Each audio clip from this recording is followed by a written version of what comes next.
Hi friends, అందరికీ నమస్కారం అండి. వెల్కమ్ టు మనసైన కథలు. ఈ మనసైన కథలు ఛానల్లో మీరు ఎంతగానో ఇష్టపడుతున్న స్టోరీ నా రాక్షస మొగుడు. ఈ స్టోరీకి చాలా బ్రేక్లు వస్తున్నాయండి. కానీ నాకు వర్క్ ప్రెషర్ వలన చెయ్యలేక, అదే స్టోరీ రాసింది లేక మధ్యలో ఆవిడ హ్యాండ్ ఇవ్వడం వల్ల నాకు ఇన్ని బ్రేక్స్ వచ్చాయి. కానీ ఇక మీదట బ్రేక్స్ రాకుండా మాక్సిమం చూసుకుంటాను. ఒక వారానికి సరిపడగా ఎపిసోడ్స్ రాసేసుకున్నాను. సో, ఈ వారం కూడా ఎక్కడ బ్రేక్స్ రావు. అలాగే ప్రతిరోజు కూడా ముందు డైలీ స్టోరీస్ అన్నీ రాసుకున్న తర్వాతే నేను వన్ డే స్టోరీస్‌కి వెళ్తాను. డైలీ స్టోరీస్ అన్నీ రాసి ఒక వారానికి సరిపడగా షెడ్యూల్ చేసిన తర్వాతే మిగతా వన్ డే స్టోరీస్‌కి వెళ్ళాలని గట్టిగా ఈరోజే ఒకరి మెసేజ్ ద్వారా నేను ఈ డెసిషన్‌కొచ్చాను. సో, మీ అందరి సపోర్ట్ నాకుంటేనే నేను ముందుకు వెళ్ళగలనండి. యాక్చువల్లీ ఎపిసోడ్ అయితే ముందే రావాలి. కాకపోతే కొన్ని కారణాల వల్ల, కారణాలంటే ఏమి లేదులేండి. వాళ్ళ హాలిడే. మా రాక్షసులు ఇంటి దగ్గరే ఉన్నారు. వాళ్ళతో కుదరక నాకు ఇంత టైం పట్టేసింది. కానీ నెక్స్ట్ టైం నుంచి కూడా నేను ఇంకా ఎవరిని వెయిట్ చేయించను. మాక్సిమం 1 వీక్‌కి స్టోరీ రాసేసుకొని పెట్టేయడం జరిగింది. ఇంకా వీడియోస్ కూడా ఫాస్ట్‌గా పెట్టేసి నేను ఎర్లీ మార్నింగ్ 11కి మీకు స్టోరీ ఇచ్చేసేటట్లు షెడ్యూల్ చేసేస్తాను. సో, ఎవరు కూడా డిసప్పాయింట్ అవ్వద్దు. ఛానల్‌ని సపోర్ట్ చేస్తూ ముందుకు తీసుకువెళ్ళండి. ముందు ఈ లహరి కథ మాలిక, మనసైన కథలు, తెలుగు ఆడియో స్టోరీస్ ఈ మూడిట్లో కూడా డైలీ స్టోరీస్ 1 వీక్‌కి సరిపడగా ఇచ్చేసి, ఆ తర్వాత నేను daily story one day stories రాసి మీకు ఇవ్వడం జరుగుతుంది. సో, వాళ్ళని అంటే వన్ డే స్టోరీస్ గురించి ఎదురు చూసే వాళ్ళని, అలాగే డైలీ స్టోరీస్ గురించి ఎదురు చూసే వాళ్ళని ఎవరిని డిసప్పాయింట్ చేయకుండా ముందుకు వెళ్తాను. కాకపోతే నేను అందరికీ తెలిసిందే శనివారాల వ్రతం ఒకటి చేస్తున్నాను కాబట్టి శనివారం, ఆదివారం మాత్రం కొంచెం డిలే అవ్వచ్చు. మాక్సిమం ఇవ్వడానికే చూస్తాను. ఎందుకంటే శనివారం ఫుల్ ఫాస్టింగ్. ఒక మంచినీళ్ళు, పాలు తప్ప వేరే ఏమీ తీసుకోను కాబట్టి కొంచెం నీరసంగా ఉంటుంది. దాంతో ఈ స్టోరీస్ రాయడం, వాయిస్ ఓవర్ ఇవ్వడం కూడా నాకు కొంచెం కష్టంగా ఉంటుంది. అయినా కూడా మాక్సిమం ట్రై చేస్తాను. పూజ అయ్యేసరికి నాకు 12 అయిపోతుంది. పిల్లల్ని వాళ్ళకి క్యారేజీ పెట్టి వాళ్ళని పంపించి నేను పూజ చేసుకునేసరికి 12, 1 గంట అయిపోతుంది. మళ్ళీ సాయంత్రం పూజ ఉంటుంది. అందరికీ తెలిసిందే అది. సో, ఇవన్నీ చూసుకుని నేను సాటర్డే ఈ వా ఈ వ్రతం అయ్యే వరకు మాత్రం సాటర్డే, సండే మాత్రం కొంచెం కష్టం అవ్వచ్చు. ముందు స్టోరీ రాసుకుంటే మాత్రం ఇచ్చేస్తాను. లేదంటే ఈ 2 రోజులు నన్ను ఎక్స్‌క్యూజ్ చేసి, నన్ను ఆదరించి ఇలానే ముందుకు తీసుకువెళతారని ఆశిస్తూ, ఇంకా నా రాక్షసుడి మొగుడు స్టోరీలో ఈ పార్ట్‌కి వెళ్ళిపోదాం. వచ్చేసేయండి. అలాగే స్టోరీ గతాన్ని ఆపేసి ప్రెజెంట్‌లోకి వచ్చేసానండి. గతం ఎందుకు ఆపేసానంటే హ్మ్. చాలా మంది గతం బోరుగా ఉంది అన్నారని ఆపేశాను. కానీ ఇంకా గతంలోకి వెళ్ళకుండా ఈ స్టోరీ రన్ అవుతున్నప్పుడే గతం గురించి అక్కడక్కడ టచ్ చేసి క్లియర్‌గా మీకు అర్థమయ్యేలా చెప్పి వదిలేస్తాను. ఇంకా గతం గురించి అంత డీటెయిల్‌గా అయితే చెప్పను. ఇది అందరూ గమనించాలి. ఇంకా ఈరోజు ఎపిసోడ్‌లోకి వెళ్ళిపోదాం. కాసేపటికే ఆ కళ్యాణ మండపంలో రష్ హడావిడి ఒక్కసారిగా తారాస్థాయికి చేరింది. ఆ ఎంగేజ్మెంట్ వేడుక చాలా గ్రాండ్ గా స్టార్ట్ అయ్యింది. పెళ్లి కొడుకు నవదీప్ ను, పెళ్లి కూతురు ప్రసన్నను నడిపించుకుంటూ వచ్చి వేదికపై పక్కనే కూర్చోబెట్టారు.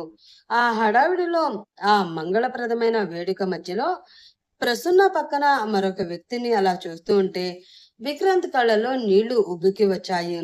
నాది అనుకున్న తన ప్రాణ సమానమైన మనిషి, తన సర్వస్వంగా భావించిన ఆ అందాల బొమ్మ ఇప్పుడు పరాయి వ్యక్తి సొంతం కాబోతుంది అన్న నిజం అతని గుండెను పిండేస్తుంది. ఆ ఊహే భరించరాని యాతనను మిగిల్చుతుంది. కానీ ఎక్కడో మనసులో మూలల్లో ఒక బలమైన ఆత్మవిశ్వాసం, తను ఎప్పటికీ పరాయిది కాదు, తను ఎప్పటికీ నాదే అన్న ఏ మాత్రం చెక్కు చెదరని తిరుగులేని నమ్మకం అతన్ని ఆ నిమిషం అలా నిలబెట్టింది.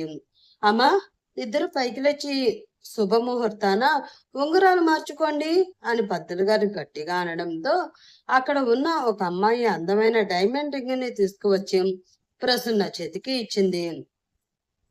ప్రసన్న ఆ ఉంగరం వైపు మసకబారిన చూపుతో చూసి నెమ్మదిగా తల పైకెత్తి సరిగ్గా తన ఎదురుగా కూర్చుని ఉన్న విక్రాంతిని చూసింది. ఆ క్షణంలో ఆమె కళ్ళ నుండి కన్నీళ్లు కట్టలు తెంచుకుని ఉబికి రావడానికి సిద్ధంగా ఉన్నాయి. మనసంతా గతం తాలూకు ఆవేదన దహించి వేస్తుండగా, నువ్వు చేసిన ద్రోహానికి నా జీవితం ఇప్పటికే సర్వనాశనమైపోయింది. ఒక్కసారి నీ చేతుల్లో మోసపోయి నేను పోగొట్టుకున్నది చాలు.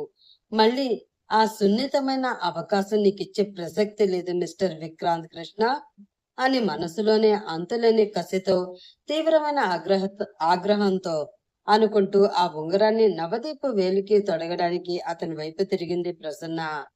ఆమె వైపు ఎంతో ఆశగా చిరునవ్వుతో చూస్తూ ఉన్నాడు నవదీప్. మరికొద్ది క్షణాల్లో ఈ అందాల బొమ్మతో పాటు ఈమె వెనుక ఉన్న కోట్ల రూపాయల ప్రాపర్టీ శాశ్వతంగా నా సొంతం కాబోతుంది అన్న దురాశే అతని ఆనందానికి ఏకైక కారణం. ఆ క్షణం కోసం ఆమె ఎప్పుడు తన చెయ్యి పట్టుకుని తన వేలికి రింగు తొడుగుతుందో అని ఆతృతగా ఎదురు చూస్తూ ఉన్నాడు అతను. సరిగ్గా అప్పుడే జనంలో ఒక కలకలం మొదలైంది. రింగ్ పెట్టబోతూ ఆ ఊహించని అల్లరిని చూసి అయోమయానికి గురైన ప్రసన్న అలాగే నిశ్చేష్టంగా చూస్తూ ఉండిపోయింది. అదే అదునుగా అప్పటికే ఆమెని వేగంగా చేరుకున్న విక్రాంత్ ఎవరికి ఊహ అందని క్షణంలో ఆమె మెడలో అప్పటికే తను తెచ్చుకున్న తాళిని తీసి వేగంగా కట్టేశాడు. అది చూసి ఆ కళ్యాణ మండపంలో ఉన్న వారందరూ ఒక్కసారిగా షాక్ అయ్యి నోళ్లు వెళ్ళబెట్టారు. ప్రసన్న కూడా ఊహించని పరిణామానికి నిర్ఘాంతపోయి కళ్ళు వదిలేసి అలాగే తన వైపు స్తబ్దుగా చూస్తూ ఉండిపోయింది. విక్రాంత్ మాత్రం పెదవులపై చిన్న చిరునవ్వుతో చిలిపిగా ఆమెకు కన్ను కొట్టి తాళి కట్టడం పూర్తి అవడంతో అలానే ఆమె కళ్ళల్లోకి ప్రేమగా చూస్తూ నిలబడిపోయాడు. అప్పుడే కొంతమంది మనుషులు బంధువులు కోపంతో ఊగిపోతూ అతని మీదకి దాడికి రావడానికి ఊరికారు. వాళ్ళందరినీ అడ్డుకోవడం కోసం ఆ జనంలో ముందుగానే తను రహస్యంగా ఏర్పాటు చేసిన బాడీ గార్డ్స్ అందరూ క్షణాల వ్యవధిలో మెరుపులా వచ్చి తమ గన్స్ తో అందరినీ బెదిరించి విక్రాంత్ దగ్గరికి ఎవరూ వెళ్లకుండా అడ్డుకున్నారు. కానీ అదంతా చూస్తున్న ఆ ఇంట్లోని పెద్ద దిక్కు గజేంద్ర తన ఆవేశాన్ని ఏమాత్రం ఆపుకోలేకపోయాడు. నరాన కోపం కట్టలు తెంచుకోగా విక్రాంత్ దగ్గరికి దూసుకువచ్చి అతని కాలర్ పట్టుకుని, నీకు ఎంత ధైర్యం ఉంటే నా మనవరాలనే దౌర్జన్యంగా పెళ్లి చేసుకుంటావురా అంటూ అతని చెంపపై 2 దెబ్బలు వేసి విసురుగా కాలర్ పట్టుకుని ఆ కళ్యాణ మండపం నుండి బయటికి గంటడానికి ప్రయత్నిస్తూ ఉన్నాడు. అది చూసి భయంతో కాకుండా ఒక నిత్యమైన ధైర్యంతో, ఆగండి తాతయ్య అంటూ గట్టిగా అరుస్తూ అతనికి అడ్డుగా వచ్చి నిలబడింది ప్రసన్న. దానితో మరింత అయోమయంగా దిగ్భ్రాంతిగా ఆమెను చూస్తూ, నువ్వు పక్కకు తప్పుకో అమ్మా. నీ జీవితాన్ని సర్వనాశనం చేసిన ఈ నీచుడిని నేను ప్రాణాలతో ఊరుకునే వదలను. వెంటనే నీ మెడలో వీడి కట్టిన ఆ దరిద్రపు తాళిని తీసి అవతల పారాయి అని కోపంగా అతను హెచ్చరించడంతో ప్రసన్న ఒక్కడుగు వెనక్కి తగ్గింది. ఆమెకి అసలు అక్కడ ఏం జరిగిందో అర్థం చేసుకోవడానికి చాలా సమయం పట్టింది. అలాంటిది తన తాతయ్య అలా అనడంతో మరింత షాక్ అయింది ఆమె. ఒక క్షణానికి అక్కడ జరిగింది మొత్తం తన మెదడికి అర్థమవుతూ ఉండడంతో నెమ్మదిగా తన గుండెలపై వేలాడుతున్న పవిత్రమైన తాళిని తన సున్నితమైన చేతిలోకి తీసుకుని చూస్తూ, అవతల పారేయడానికి తను నా మెడలో వేసింది కనీసం ఎవరో తెచ్చిచ్చిన మామూలు చైన్ కాదు తాతయ్య. ఇది ప్రాణాలతో సమానమైన పవిత్రమైన మంగళసూత్రం. దీని అర్థం ఏంటో నీకు తెలుసా? ఒకసారి మంగళసూత్రం ఒక ఆడదాని మెడలో చేరితే అది తీసేది నా ప్రాణాలు. ఈ శరీరం వదిలి వెళ్ళిన తర్వాతే. ఇంత పవిత్రమైన తాళిని క్షణంలో తెంచి అవతల పారేయమనడానికి ఇది ఏమైనా ఆట అనుకుంటున్నారా? మీరెలా ఇంత తేలిగ్గా ఆ మాట అనగలుగుతున్నారు తాతయ్య? మీకు దీని ప్రాముఖ్యత అసలు తెలీదా అని కళ్ళ నిండా నీరు గిర్రున తిరగగా ఉద్వేగంగా అడిగింది ప్రసన్న. ఆ మాటలకి షాక్ తిన్న గజేంద్ర స్థిమితం కోల్పోయి, అంటే ఈ తాళికి గౌరవించి ఇప్పుడు నువ్వు ఆ మోసగాడితో వెళ్తాను అని అంటున్నావా? అని నమ్మలేనట్లు అడిగాడు. దానికి ప్రసన్న ఎలాంటి సమాధానం చెప్పకుండా మౌనంగా, భయంతో, కన్నీళ్లతో తల వంచుకుని అలాగే నిలబడిపోయింది. అది చూసిన విక్రాంత్ పెదవులపై ఒక గెలుపు నవ్వు, వంకర నవ్వు ప్రసరిస్తుంది. చిన్నగా నవ్వుతూ వెళ్తావా అని తనను అడుగుతారేంటి తాతయ్య? ఇక తను వెళ్ళడానికి ఎక్కడా ఆలోచించవలసిన పని లేదు. ఎందుకంటే ఇప్పుడు తను గజేంద్ర మనవరాలు కాదు. ఈ విక్రాంత్ కృష్ణ భార్య. అందుకే ఈ క్షణమే నా భార్య అయిన తనని నా వెంట నేను తీసుకువెళ్తున్నాను. మీలో ఎవరికైనా సరే దమ్ము ధైర్యం ఉంటే వచ్చి అడ్డుకోండి, చూద్దాం అని గట్టిగా హెచ్చరిస్తూ విక్రాంత్ ఆమె చేతిని తన చేతిలోకి తీసుకుని ఆ చేతిని గట్టిగా పట్టుకుని ముందుకు అడుగులు వేశాడు. అతను అలా ముందుకు వెళుతూ ఉంటే తన తాతయ్య వైపు చూస్తూనే ఉండగా ప్రసన్న కూడా అతనితో పాటు అలానే నడుస్తూ తన తాతయ్య వైపు అలాగే చూస్తూ అడుగులు అతని వెనక వేసింది. అదంతా కళ్ళప్పగించి చూస్తూ అలాగే నిలబడిపోయిన గజేంద్ర కళ్ళల్లో అవమానంతో, తట్టుకోలేని బాధతో నీళ్లు తిరిగాయి. అతని వెనక ఎవరికి మాట్లాడే ధైర్యం లేక కన్నీరు మున్నీరుగా ఏడుస్తూ విక్రాంత్ అడుగులో అడుగు వేసుకుంటూ మౌనంగా వెళ్ళిపోతుంది ప్రసన్న. ఆ దృశ్యాన్ని దూరం నుంచి చూసిన గజేంద్ర ఆ వేదనని అస్సలు తట్టుకోలేకపోయాడు. కానీ అదే సమయంలో అతని వెనకే నిలబడి ఉన్న రాహుల్ మొహంలో మాత్రం ఆ సన్నివేశం చాలా ఆనందాన్ని, విజయ గర్వాన్ని కలిగిస్తుంది. హమ్మయ్య! నాలుక ఒక పెద్ద దరిద్రం వదిలిపోయింది. ఇక ఈ ప్రాపర్టీ అంతా నాదే. నన్ను అడిగే నాదుడే లేడు అని రాహుల్ మనసులో లోలోపల ఉప్పొంగిపోతుంటే, పెళ్లి కొడుకుగా వేదికపై కూర్చోవలసిన నవదీప్ మాత్రం తన పిడికిలిని రక్తం కారేంత గట్టిగా బిగించి విక్రాంత్ వెళ్ళిన వైపు చూస్తూ, మిస్టర్ విక్రాంత్ కృష్ణ, నీ అంతు ఈ రోజుతో తేల్చకపోతే నా పేరు నవదీప్ శర్మనే కాదు అని మనసులో కసితో, అంతులేని పగతో పళ్ళు కొరికాడు అతను. విశాలమైన ఆ హాల్లో కాసేపటికి ఒక నిశ్శబ్దం అలుముకుంది. సోఫాలో హాయిగా కూర్చుని తన చేతిలోని స్మార్ట్ ఫోన్ స్క్రీన్ మీద ఏదో శ్రద్ధగా చూసుకుంటూ ఉంది కౌశల్యాదేవి. అదే సమయంలో తన గదిలో ఉన్న లగేజ్ మొత్తం హడావిడిగా సర్దుకుని ఆ పెద్ద పెద్ద సూట్ కేసులతో ఒక్కసారిగా కిందకి దిగి వచ్చింది హారిక. హాల్లో ఉన్న కౌశల్యని చూస్తూ అతయ్య బాయ్ అంటూ కాస్త వ్యంగ్యంగా తేలికగా చెప్పింది హారిక. ఆ మాటతో ఒక్కసారిగా ఉలిక్కి పడినట్లు తల ఎత్తి ఆమె వైపు చూసింది కౌశల్య. బాయ్ ఏంటి హారిక, అలా అంటున్నావు?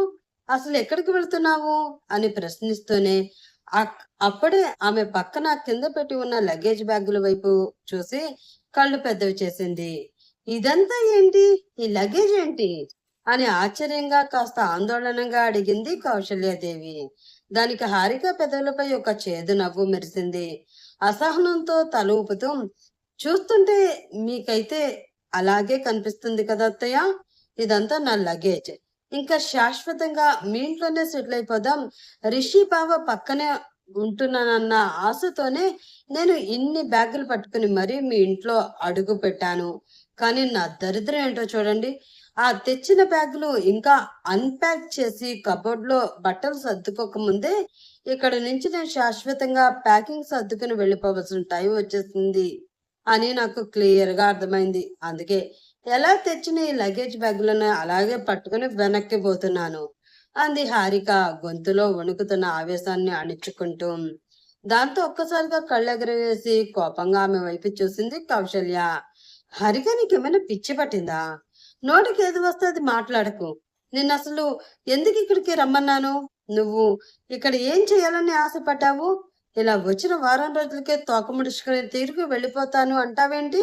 అసలు అంత కష్టపడి ఎన్నో ప్లాన్స్ వేసి నిన్ను అక్కడి నుంచి ఇక్కడికి రప్పించింది ఎందుకో నీకు అర్థం కావడం లేదా అని గట్టిగా నిలదీసింది కౌశల్యాదేవి. దానికి హారిక మరింత కోపంగా కళ్ళలో నీళ్లు గిర్రున తిరగగా ముందుకు కదిలింది. మీరు ఎందుకు తీసుకువచ్చారో నాకు తెలియదు అత్తయ్య. నేను మాత్రం రిషి బావను పెళ్లి చేసుకుని ఆయన నీడలో ఇక్కడే ఎప్పటికీ హ్యాపీగా సెటిల్ అయిపోదామని వచ్చాను. కానీ నా తలరాత తలకిందులయ్యింది. చిన్నప్పటి నుంచి తన మీద నేను పెట్టుకున్న ఆశలన్నీ అడియాసలు చేస్తూ ఆ చైత్ర సరిగ్గా నా స్థానంలోకి వచ్చి చేరిపోయింది. ఆ స్థానంలోకి దాన్ని అది వచ్చాక నేను రిషి బాబుని సొంతం చేసుకోవడం ఈ జన్మల అసాధ్యమని మన పార్టీలో జరిగిన ఆ సంఘటనతో నాకు క్లారిటీ వచ్చేసింది. అందుకే నా టైం వేస్ట్ చేసుకునే పనులన్నీ మానుకుని నా పరువు దక్కించుకుని నా దారిని నేను పోదాం అనుకుంటున్నాను అంటూ విసుగ్గా అంది హారిక. అయినా సరే కౌశల్య కూడా తగ్గకుండా కూల్గా ఆమె వైపు చూస్తూ చిన్నగా నవ్వింది ఆమె. అయ్యో హారిక, నీకు వచ్చినప్పటి నుంచి చెప్తూనే ఉన్నాను కదా, ఇంకొక నెల రోజుల్లో మనం అందరం కలిసి తాతయ్య గారి పెద్ద బంగ్లాకి వెళుతున్నాము. అక్కడికి వెళ్ళాక వాళ్ళిద్దరిని విడదీయడానికి మనకి బోలెడని అవకాశాలు దొరుకుతాయి. ఆ చైత్రని దాని స్థానం నుంచి శాశ్వతంగా గెంటేసి ఆ ఖాళీ అయిన ప్లేస్ లో నిన్ను మహారాణిలా కూర్చోబెట్టే బాధ్యత పూర్తిగా నాది. అయినా ఇన్నిసార్లు చెప్తే నీకు ఎందుకు మైండ్లోకి ఎక్కడం లేదు అని విసుక్కుంది కౌశల్య. కాని హారిక మొహంలో ఏమాత్రం నమ్మకం కలగలేదు. మరింత కసితో అర్థమవుతుంది అత్తయ్య, బాగా అర్థమవుతుంది. తాతయ్య గారి ఇంటికి మనం వెళ్ళడానికి ఇంకా నెల రోజుల సమయం ఉందని నాకు చాలా బాగా అర్థమవుతుంది.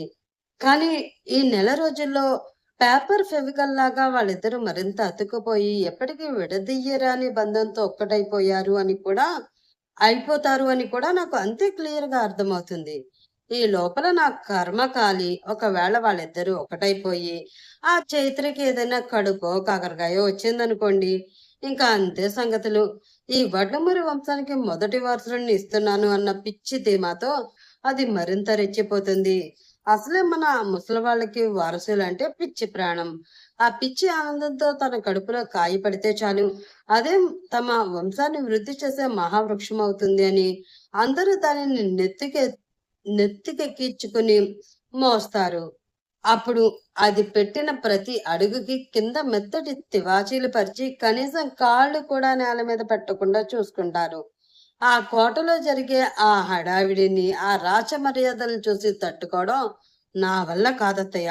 అందుకే ఆ అనార్థాలన్నీ జరగక ముందే నా పరువు దక్కించుకుని నా దారి నేను చూసుకోవడం చాలా మంచిది అని తేల్చి చెప్పింది హారిక. ఆ మాటలకి కౌశల్యదేవి పెదవులపై ఒక వంకర నవ్వు ప్రసరించింది. నువ్వు వాళ్ళిద్దరి మధ్య ఉన్న బంధం గురించి చాలా తప్పుగా, చాలా లైట్ గా అర్థం చేసుకున్నావు హారి. అసలు వాళ్ళిద్దరి మధ్య గూడు కట్టుకున్న నిజాలు నీకు పూర్తిగా తెలియవు. వాళ్ళు ఒకరి కోసం ఒకరు ప్రాణం ఇచ్చేంత ప్రేమించుకున్నారనేది 100% నిజం, ఒప్పుకుంటాను. కానీ అది కేవలం గతం. ఇప్పుడు కాలాన్ని బట్టి అదంతా మారిపోయింది. ఇప్పుడు వాళ్ళిద్దరూ ఒకరికొకరు బద్ధ శత్రువులు. వాళ్ళ ప్రమేయం లేకుండానే గతంలో జరిగిన కొన్ని ఊహించని సంఘటనలు వాళ్ళిద్దరి మధ్య ఇప్పుడు ఎవరు పోడ్చలేనంత పెద్ద దూరాన్ని తెచ్చిపెట్టాయి. ఆ దూరాన్ని వాళ్ళ పొగతో కోపతాపాలతో రోజు రోజుకి ఇంకా ఇంకా పెంచుకుంటూనే ఉంటారు తప్ప ఏ ఈ జన్మలో వాళ్ళు మళ్ళీ దగ్గరయ్యే అవకాశమే లేదు. అసలు నువ్వేమనుకున్నావు హరి నా కొడుకు గురించి? దాని మీద ఉన్న ప్రేమతోనే వాడు దాన్ని పెళ్లి చేసుకుంటున్నాడు అనుకుంటున్నావా అని సూటిగా నిలదీసేలాగా ఆమె కళ్ళలోకి చూస్తూ అడిగింది కౌశల్య. ఆ మాటతో ఒక్కసారిగా గుండె జారినట్లయి షాక్ తిని ఆగిపోయింది హారిక. మరి ప్రేమతో కాకపోతే రిషి బావకి ఆ చైత్ర అంటే ప్రాణమే కదా. ఈ విషయం మళ్ళీ కొత్తగా నువ్వు చెప్పవలసిందేముంది?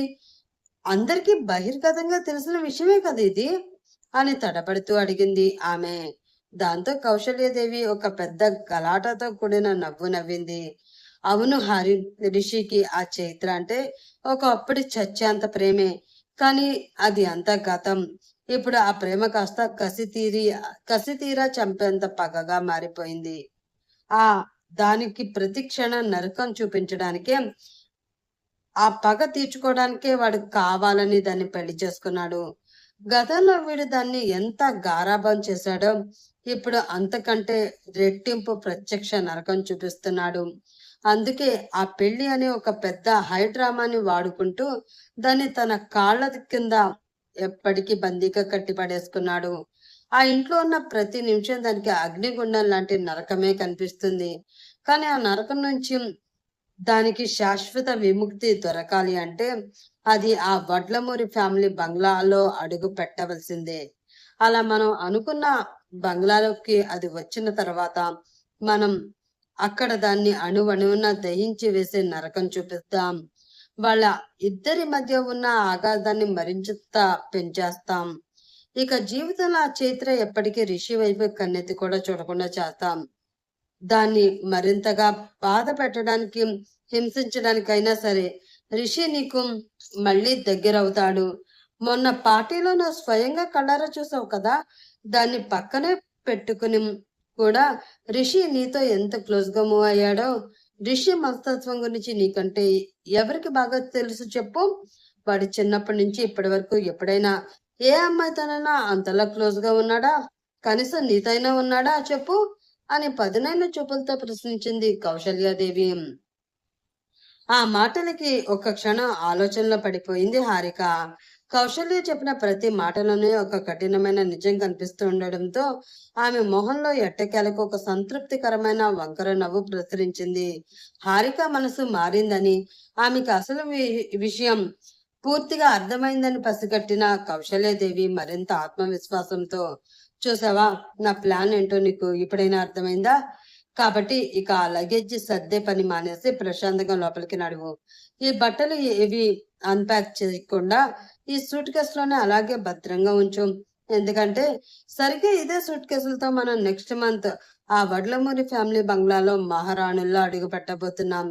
అక్కడ మనం సృష్టించబోయే సునామీకి, ఆడబోయే అసలు స్థితులైన ఆటకి మనం ఇద్దరం ఇప్పుడు సంపూర్ణంగా సిద్ధంగా ఉండాలి అని గట్టిగా చెప్పింది కౌశల్యాదేవి.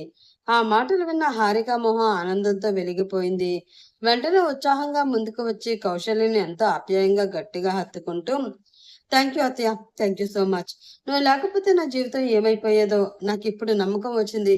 నువ్వు ఎలా అయినా సరే బావ నేను నేను ఒకటయ్యేలా చేస్తావు అని I am very happy, so happy అంటూ కృతజ్ఞతలు చెప్పింది హారిక. సరిగ్గా అప్పుడే ఆ బంగ్లా ముందు ఒక లగ్జరీ కారు వచ్చి ఆగింది. ఆ హడావిడికి అటువైపు చూసిన కౌశల్యాదేవి ఆ కార్ని చూసి, అదిగో విక్రాంత్ వచ్చినట్టున్నాడు, వెంటనే వెళ్ళి వాడికి వేడివేడి కాఫీ పెట్టమని పని మనిషితో చెప్పు అంటూ అక్కడ నుంచి గంభీరంగా బయటికి నడుస్తూ ఉంది. అటువైపు కారు నాపిన విక్రాంత్ ఇంజిన్ ఆఫ్ చేసి తన పక్కనే సీట్లో కూర్చుని ఉన్న ప్రసన్న వైపు నెమ్మదిగా చూశాడు. ఆమె అందమైన పెద్ద పెద్ద కళ్ళు ఇంకా ఎండిపోని కన్నీళ్లతో నిండిపోయి ఉన్నాయి. అప్పటికే ఆవేశంతో, కీడు శంకించే మనసుతో ఏడుస్తూనే ఉన్న ఆమెని ఆ పరిస్థితిలో చూస్తే విక్రాంత్‌కి మనసంతా ఎందుకో చాలా బాధగా, భారంగా అనిపించింది. అతని గుండెల్లో ఏదో తెలియని తీరని మంట రేగుతుంది. నేనిలా తన ఇష్టంతో సంబంధం లేకుండా తన మెడలో తాళి కట్టి తనని ఇక్కడికి తీసుకువచ్చి పెద్ద తప్పు చేశానా అన్న పశ్చాత్తాపం ఒక పక్కన సతాయిస్తూ ఉంటే, ఒకవేళ ఇలా చేయకపోతే నా ప్రాణమైన తను అసలు నాకు దక్కేదే కాదు కదా అన్న భయం, ఆవేదన మరొక వైపు గొంతుని పిండేస్తూ ఉన్నాయి. ఆ రెండు విరుద్ధమైన భావాల మధ్య నలిగిపోతున్న తన మనసును ఏదోలా సర్ది చెప్పుకుంటూ, ప్రసన్న అంటూ ఆమె భుజం మీద మెల్లిగా తన చేయి వేశాడు అతను. కానీ ఆ స్పర్శ తగలగానే ప్రసన్నంలో ఎప్పటి నుంచో ఆపుకున్న కోపం కట్టలు తెంచుకుంది. అతని స్పర్శని భరించినట్లు విరుచుకుపడి తన భుజం మీద ఉన్న అతని చేతిని ఒక్క విదురు విదిలించి పక్కకు నెట్టింది. ఆ వెంటనే క్షణం కూడా ఆలస్యం చేయకుండా తన చేతిని వేగంగా పైకి లేపి విక్రాంత్ చెంప మీద లాగిపెట్టి ఒక గట్టి దెబ్బ కొట్టింది. ఆ ఊహించిన పరిణామానికి విక్రాంత్ ఒక్క క్షణం షాక్ తో స్తబ్దత అయిపోయాడు. అలా కొట్టించుకున్న చెంపపైనే చెయ్యి పెట్టుకుని నమ్మలేనట్లు కళ్ళు పెద్దవి చేసి అలాగే ఆమె వైపు నిశ్చేష్టంగా చూస్తూ ఉండిపోయాడు విక్రాంత్. ఇది ఫ్రెండ్స్ ఈ రోజు ఎపిసోడ్. ఎలా ఉంది, మీకు నచ్చిందా ఏంటి? రిషి స్టోరీ నిన్న ఇవాళ రాలేదని చూస్తున్నారా? ముగ్గురు లవ్ స్టోరీస్ కదా, అందుకనే మధ్యలో మిస్ అవుతూ ఉంటాయి. కానీ రేపు మాత్రం ఖచ్చితంగా రిషి చైత్రాల మధ్య సీన్ ఉంటుంది. అలాగే ఈ 3 జంటల మధ్య జరిగే లవ్ మ్యాజిక్ ని మీరు మిస్ అవ్వకుండా ఉండాలి అంటే నా ఛానల్ని లైక్ చేసి, షేర్ చేసి, సబ్స్క్రైబ్ చేసుకోండి. ఈ స్టోరీకి సంబంధించిన ఏ డౌట్స్ ఉన్నా కూడా స్టోరీ ముందుకు వెళ్లే కొలది మీకు క్లారిటీ వస్తుంది. ఒకవేళ ఏదన్నా అడగాలి అన్నా కూడా నేను స్టోరీలో క్లారిటీ ఇస్తాను, మీరు అడగొచ్చు. కామెంట్ రూపంలో ఈ స్టోరీ గురించి మీ విలువైన అభిప్రాయాన్ని చెప్పొచ్చు. ఓకే ఫ్రెండ్స్, రేపటి ఎపిసోడ్లో మళ్ళీ కలుసుకుందాం. అప్పటి వరకు by by, have a nice day.